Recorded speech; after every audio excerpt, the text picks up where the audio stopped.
Hello and welcome to Alpha Bravo Pinball. My name is Andre, and today on the program I'm thrilled to be here on location at Slingshot Pinball. We're going to check out some of their latest games. They have both Transformers and Sonic. We'll hope to answer the question, which is the better of the two, and is one of them the best game of the last year? These two titles have some very tough competition though between Beetlejuice, Winchester Mystery House, and many of the other titles you'll see here. So stay with me and let's get started.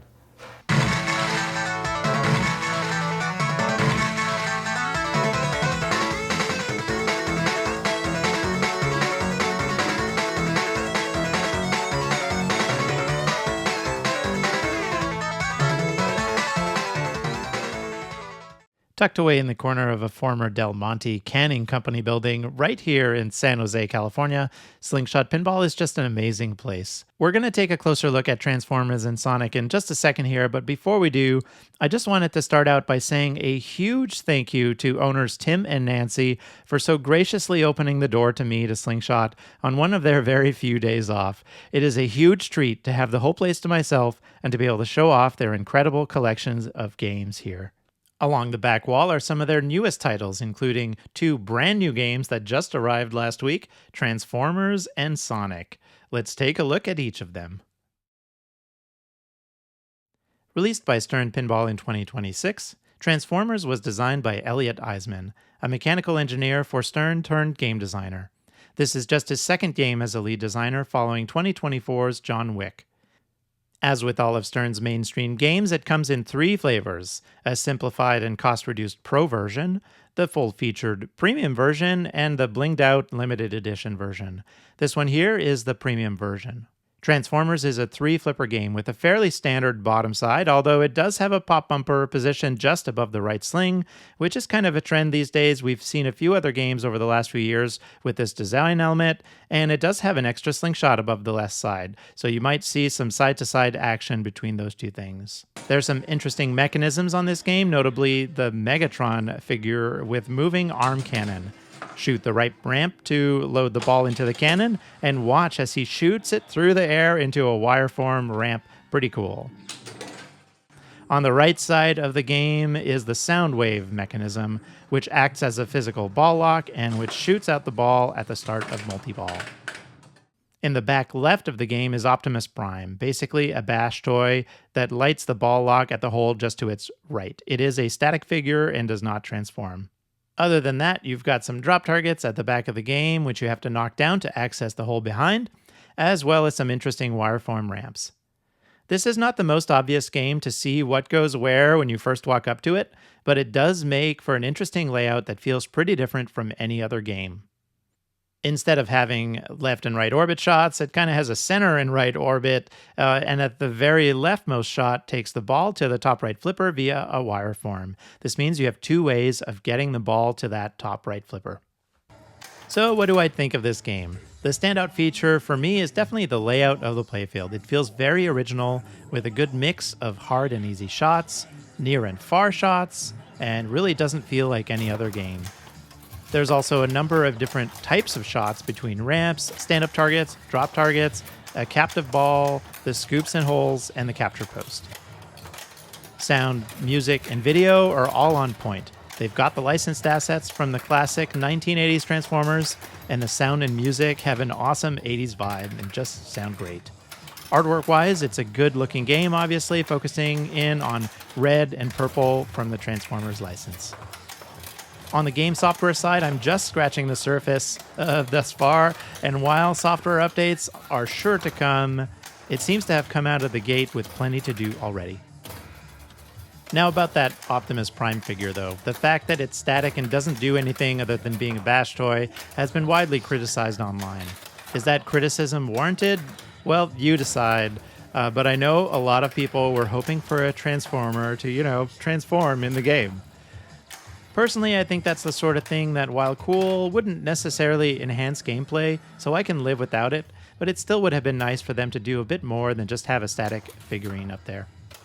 As for the theme and integration, while they've done a decent enough job making this game feel like 80s Transformers, for me, personally, the theme is just not very appealing, unfortunately. Don't get me wrong, I loved Transformers as a kid, and the movie was my very first time in theaters. But yeah, I stopped thinking about Transformers when I was about 9 years old, and I haven't thought about it once since. So yeah, theme is not the reason for me to play this game. I will admit, hearing the music from the show did bring back some memories, though. They did a good job with it. When you put all of that together, I would call Transformers a very solid release for Stern. Even if the theme is not the most appealing to me, I do enjoy playing this game a lot and look forward to spending more time on it. Next, let's take a look at Sonic the Hedgehog. Released by Jersey Jack Pinball also this year, Sonic was designed by the king of pinball, Steve Ritchie, a legendary designer from the golden era of Williams Pinball in the 80s and 90s. Ritchie would subsequently design games for Stern, which culminated in his last title for them, Led Zeppelin. Ritchie then migrated over to Jersey Jack Pinball, and this is his second game for them after 2023's Elton John. The theme is obviously licensed from the classic Sega video game series and is well represented here. They've got music and sound effects from the game, as well as some nice on-screen graphics reminiscent of the 3D era of Sonic games. Sonic is a 4-flipper game with 2 flippers on the bottom laid out in a fairly conventional manner and 2 flippers on the upper playfield. This game is very fast, as is typical with Ritchie games. It has orbits on each side of the game that loops around, and 2 ramps. The left ramp sends the ball to the top playfield, and the right ramp sends the ball back to the bottom right flipper. Interestingly, this ramp has a magnet that can catch and accelerate the ball. Also, on the ramp return, the game has a loop-de-loop. Wouldn't be a Sonic game without one, I suppose. In the center rear of the bottom playfield is a series of stand-up targets arranged in an upside-down V-shape with an invisible magnet plus some slings, which together can bounce the ball back and forth up there a bit. If you make a shot perfectly up the middle area, though, there's an up kicker that will send the ball up to the top playfield.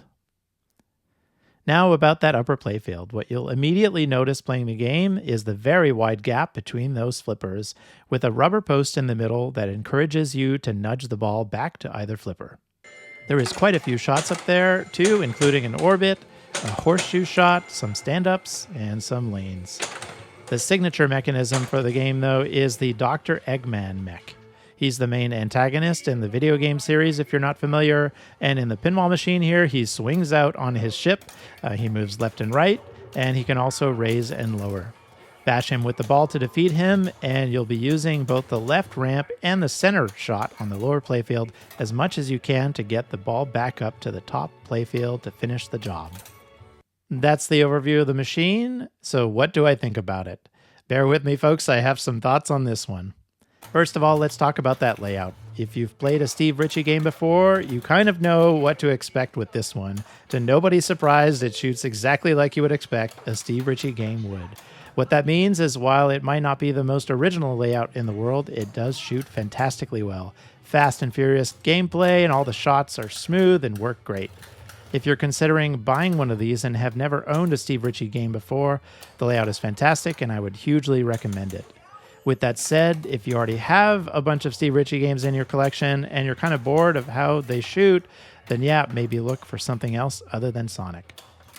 Now, of course, you can apply that sort of thinking to almost any Ritchie game from the last many years, so what about Sonic in particular?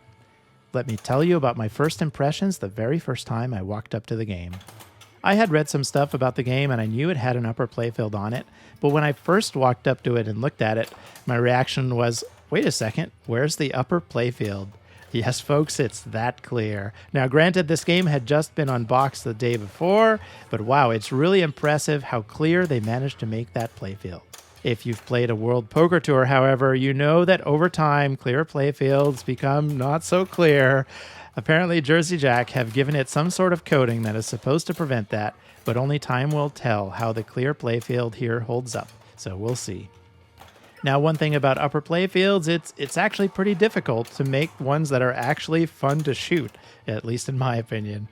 Ritchie's last game with an upper playfield was Black Knight, Sword of Rage, and many people, including myself, prefer the pro version, which simply removes the upper playfield entirely. That was my hesitation before playing Sonic, but so far, though, I do like it. I love that huge flipper gap and the nudge post in the middle, and the ball doesn't stay up there forever. It does come down often enough. Good stuff. Now let's talk about the flippers on Sonic. Thank you, Steve Ritchie. These are the best feeling flippers on any JJP game so far, bar none. One super interesting thing that I noticed is when the ball is not on the upper playfield, the upper playfield flippers are disabled. This is something that Wizard of Oz fans have long asked for, but that was never implemented on that game, as far as I know. Sound, music, and video effects, just like on Transformers on this game, Sonic, they're totally on point with licensed assets. I instantly recognized the Sonic theme from the video game, and that definitely brought a smile to my face. Theme-wise, I'll rate this one definitely more appealing overall than Transformers. However, it still wouldn't be my first choice for a theme for a game personally. All things considered, though, the fun factor is really here with this one. So if you're not tired of Steve Ritchie layouts and like Sonic, this game looks like a real winner. All right, folks, let's have a little fun here. It's time to compare Transformers and Sonic versus the other 3 new titles on the back wall of Slingshot Pinball here. We'll compare them on a few different categories. First off, let's talk about curb appeal. Just sitting a couple feet away, which is the best looking game? Well, it's clear that Sonic has the most impressive light show. That said, the curb appeal of Sonic gets knocked back from its poor quality LCD screen as well as poor looking translite. I will continue to give Jersey Jack a hard time about this. Their original games had much higher quality LCDs, and they've just gone with a cheaper screen that does not look as good.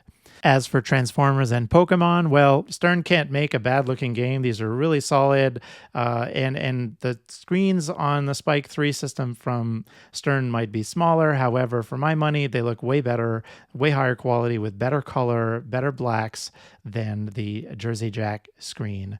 With that said, I don't think either of those are the best-looking game. Next, we have Winchester Mystery House. What a unique game. Teal, however, might not be my favorite color. Don't let the San Jose Sharks know I said that.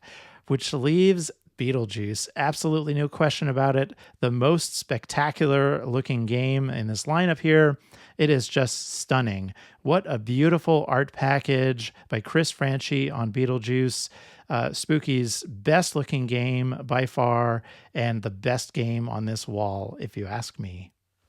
Next, let's talk about theme integration and how each game builds a world under glass. Once again, I think the winners are Winchester Mystery House and Beetlejuice. Winchester absolutely nails the haunted house theme with its rotisserie that changes ball paths and its ghost screen. I mean, just look at the detail here, just incredible. And Beetlejuice with its sandworm amongst other thing and the couch that dumps balls and the way that the movie scenes are integrated, it is just spectacular, and what a tremendous effort by both Barrels of Fun and Spooky. Now, Sonic is definitely no slouch, and it has a well-done theme integration and world under glass. I just think it's a little bit outclassed by both Winchester Mystery House and Beetlejuice. On Sonic, pretty much all it comes down to in terms of the theme is the Dr. Eggman bad guy and the loop-de-loop. As for the Stern games, let's start with Transformers. I'm not going to harp more on Optimus Prime that doesn't transform, but at the end of the day, folks, we have a Transformers game with no Transformer in it, so have to deduct points there, at least for World Under Glass. Maybe it wouldn't have made the game any more fun to shoot, but it would have helped in terms of that World Under Glass feel. There's no doubt about it. And now Pokémon. Folks, I don't know what to say about Pokémon. If you listen to Stern executive talk, they will say that Insider Connected is the most important innovation Stern has done in the last decade. Where is Insider Connected on Pokémon, and why can we not see our collection on the Insider Connected portal? Nobody knows. It's been far too long since the release of this game, and this feature is flat out missing. When it comes to theme integration, in my book, this is a critical thing that's missing. Hopefully we see it change in the future. Next, let's talk about playfield layout and fun factor. Here I'll start with my least favorite, as sad as it is to say, is probably Winchester Mystery House. not the most approachable game. It's a very difficult game to shoot, very technical. I definitely need to spend more time on this, but it is definitely not a game that you just walk up to, start making shots and having a good time. It's a game that requires investment by the player, and so for that reason, I'm going to put it at the bottom of my list here. We can talk about Pokemon and Sonic next. People have compared these two games, released in the same year. I can see why folks are comparing them. The back area with kind of the V-shaped targets, definitely very similar on both games. Plain and simple, though, Sonic outclasses Pokemon, and it's not even close. There's just way more going on in Sonic, and it is the far more interesting and fun game to shoot in my mind. That leaves Transformers and Beetlejuice in the running for first place, and I think I'm going to have to give the edge to Beetlejuice. They're both interesting, unique layouts, but there's just a little bit more going on in Beetlejuice. The sandworm mech and the couch ball lock and all the other elements on this game, it's just truly, truly spectacular and a tremendous job.